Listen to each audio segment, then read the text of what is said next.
Welcome to DCTV. I'm Annalisa Badu, and this is the news you need to know on campus and beyond for Monday, March 24th. Why did Durham police shoot and kill a naked man? Bill Maziak, a 47-year-old Ajax man, was shot and killed by the police on December 2nd. Many questions still remain, and Maziak's family is still looking for answers as to why an unarmed naked man was shot. Durham police say they are prohibited from talking about an open SIU investigation, leaving much of their side to the story unanswered. Keep a close lookout because superheroes have been spotted in Oshawa. They may not be swinging from spider webs or fighting bad guys, but Spider-Man, Wolverine, and Superman brightened the day for many kids when they cleaned windows at Oshawa's Lake Ridge Hospital. Children in the pediatric unit watched as the heroes swung down the building cleaning windows and drawing a crowd outside. The effort was made by CSP Window Cleaning. Canadian Olympic cyclist Clara Hughes rolled into Durham region over the weekend on her cross-country travels to raise awareness about mental illness.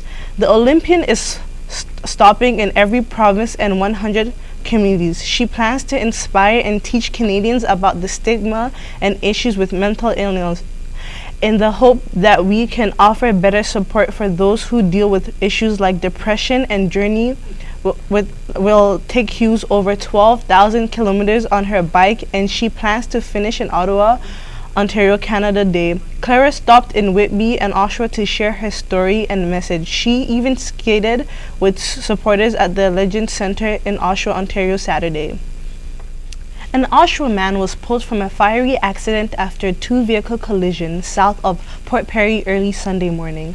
Police were called after a car entered the northbound lane on Simcoe Street, hitting a pickup truck. Two citizens passing by pulled the 27-year-old man out of the burning car. The man was taken to hospital with life-threatening injuries.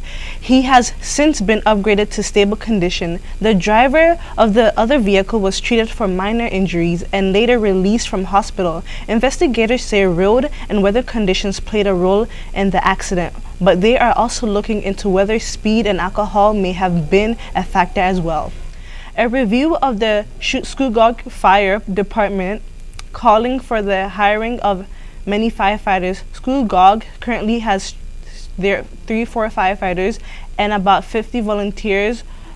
Call from station in Port Perry is being looked at to take on more full-time firefighters so they can respond more quickly and more efficiently. Whitby is going to have to wait for a highly anticipated world-class spa. The opening of the Collins Spa has been delayed until late 2015.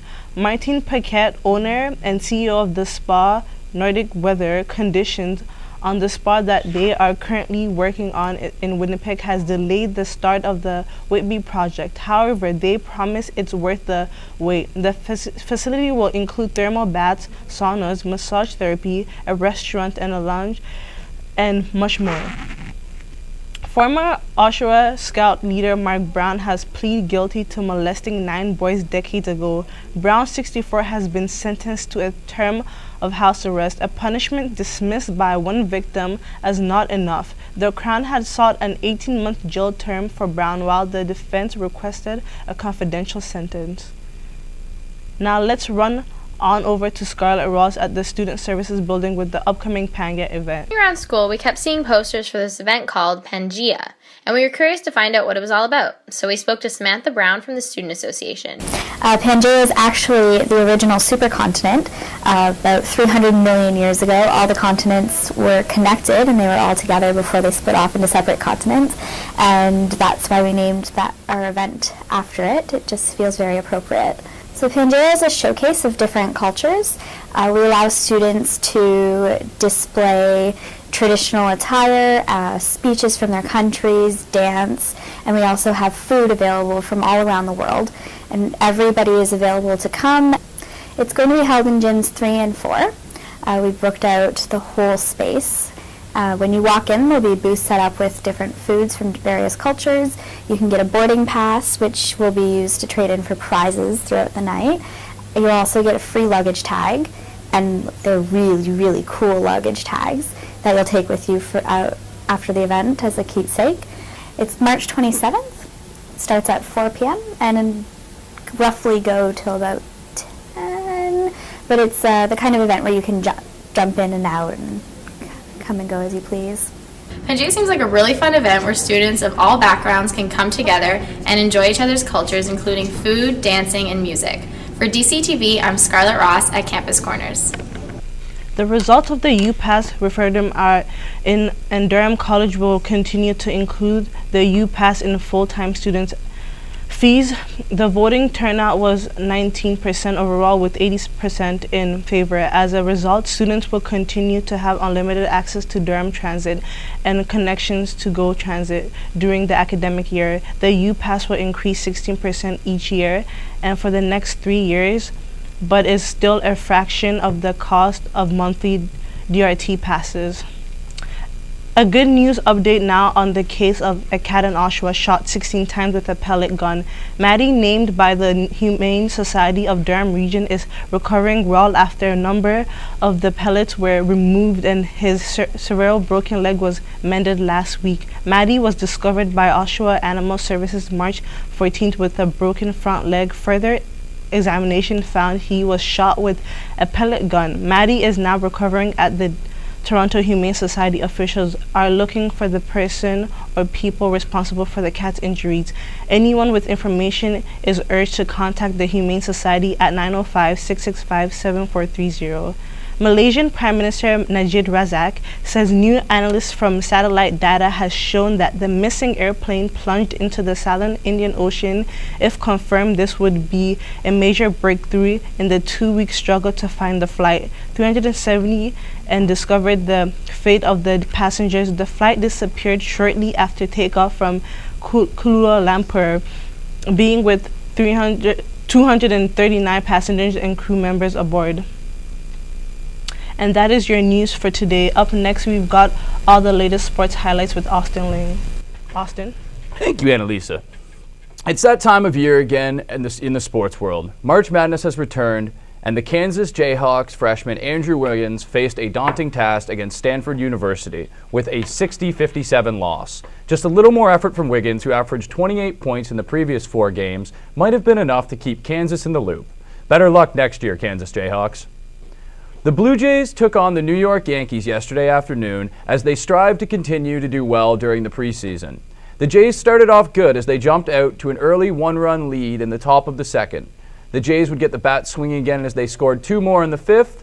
The Yankees would fall short of a comeback after getting their only run in the 6th inning. The Jays won 3-1. Usually a tight hamstring would be considered part of spring training, but with Jose Reyes, it's a cause for media madness.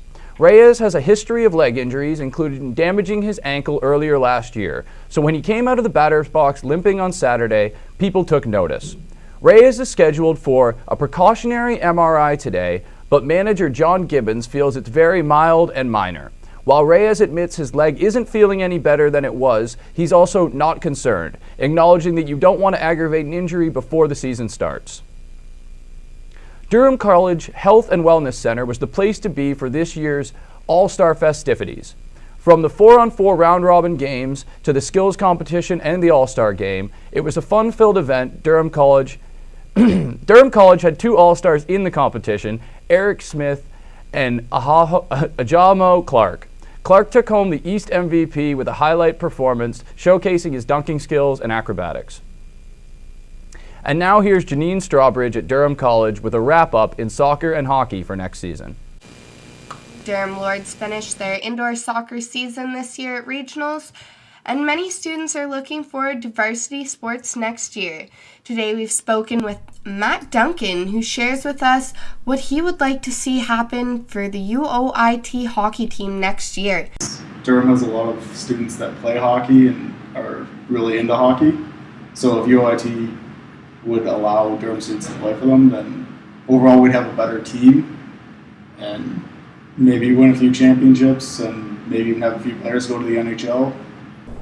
If you're interested in joining any of the Durham Lords sports teams, check out their website for more information at www.durhamlords.com.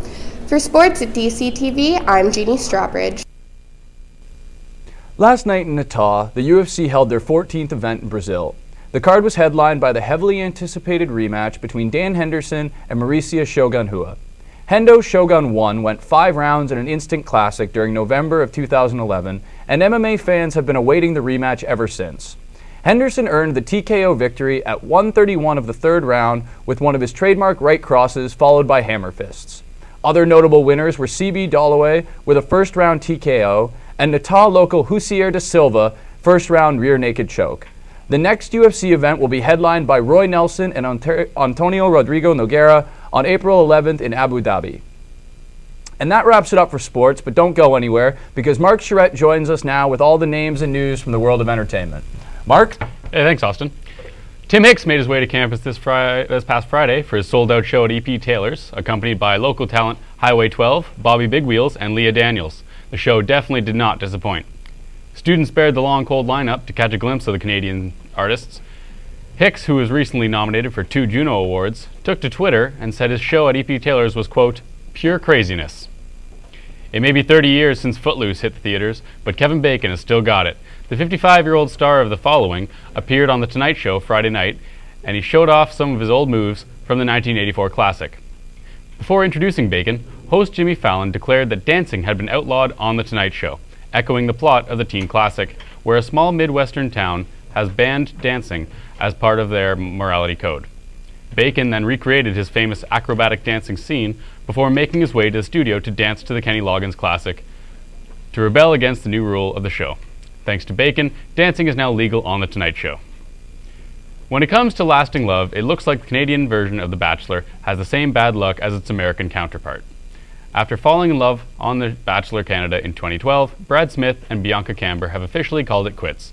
The couple was planning to wed in June, but instead announced their split on Facebook on Wednesday, claiming it was more than just a television show, it was real life and real love. The Bachelor Canada returns this fall.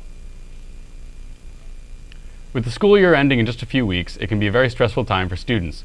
We sent our Mike Woodcock out in search of a unique way of de-stressing. With the pressures and responsibilities of adulthood piling up, wouldn't it feel nice to be a kid again? Well, maybe you can get some of that feeling back at one of the campus residents' ball pits.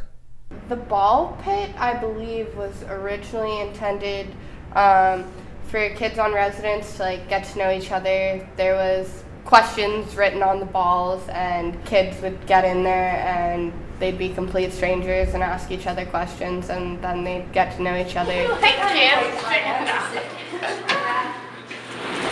To get in the ball pit, you have to just ask a RA. If they say it's okay, they'll unlock the ball pit and you can hop on in there.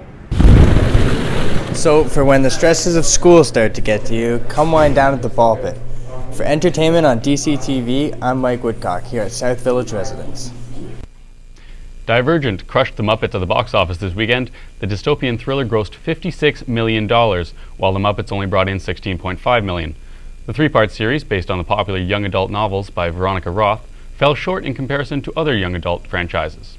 But Lionsgate is confident in Divergent and is moving ahead with the second film in the series, due to be released next year. That's it for entertainment news this week. Back to it. Thank you, Marc. That was your news on campus and beyond for Monday, March 17th. Be sure to follow us on Twitter at DC Broadcasting or check out our website at dcbroadcasting.ca. Thanks for your time, and remember, you make the news on campus. Good night.